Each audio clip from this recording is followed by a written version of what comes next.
మాట్లాడద్దు, వినాలి. ఇప్పుడు మీ దగ్గరికి అయ్యగారు తీర్థం తీసుకొని వస్తాడు. ఏం తీర్థం? ఆవు పేడ, ఆవు పాలు, ఆవు పెరుగు, ఆవు నెయ్యి అనగానే పారిపోవద్దు. దాంతో ఎంత గొప్ప విశేషం ఉంటుందో చెప్తా వినండి. మనం చేసేటువంటి పాపాలు గంగల మునుగుతే తీరుతాయి, యమునల మునుగుతే తీరుతాయి మనం అనుకుంటాం, కానీ పూర్తిగా పోవు. మనం చేసే పాపాలు మన శరీరంలో ఉంటాయి. ఆ పాపాలు పోవడం కోసమే ఇది తీసుకోవాలి. ఇక్కడ మనం చెప్పే స్తోత్రంతో చెప్పిస్తా. ఏమేమి చెప్పిస్తా అంటే, ఎత్వ గస్థీకృతం పాపం దేహే దిష్టది మామకే ప్రాసనాత్ పంచగవ్యస్య దహత్యగ్నిరివేంధనం.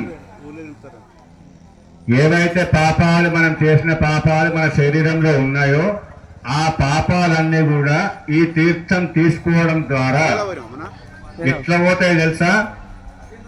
పెట్రోల్ పోసి మనం మండిస్తే ఎట్లా మండుతుంది? పెట్రోల్ పోసి మండిస్తే అవి అంత గొప్ప అంత మా మంట తీరుగా పోతాయి పాపాలు.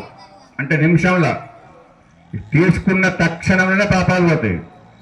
ఎట్లయినా పాపాలు పోయినాయి కదా మళ్ళీ పాపాలు చేయొద్దు. ఇక చేయొద్దు అంటే తెలిసి చేయొద్దు. మనం నడుస్తుంటే మన కింద చీమలు ఎన్నో చచ్చిపోతాయి, అది కూడా పాపమే. కాకపోతే మనం తెలిసి చేస్తలేము. చూడకుండా కొన్నిసార్లు చూడకుండా తొక్కుతున్నా పోతున్నాయి, అది తెలియకుండా చేసే పాపాలు. ఇక తెలిసి మనం చంపడానికి పోవద్దు. కాబట్టి తీర్థం ఖచ్చితంగా తీసుకోవాలి అందరూ కూడా. ఇది తీసుకోవడం వల్ల మీరు చేసిన పాపాలన్నీ పోతాయి. అందరూ కూడా నేను చెప్పే శ్లోకం చెప్పండి.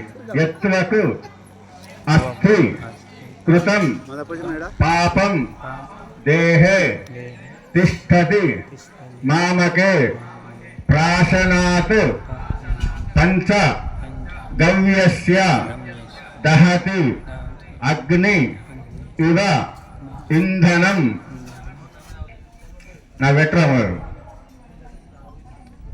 వాళ్ళు అనుమానపడతారు, వాళ్ళకే పెడతారని చెప్పి ఇవాళ నేను తీసుకుంటున్నా.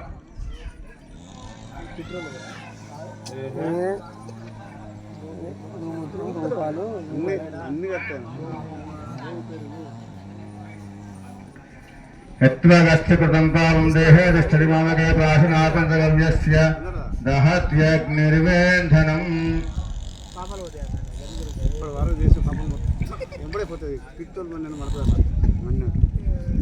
గోమూత్రం గోమయం క్షీరం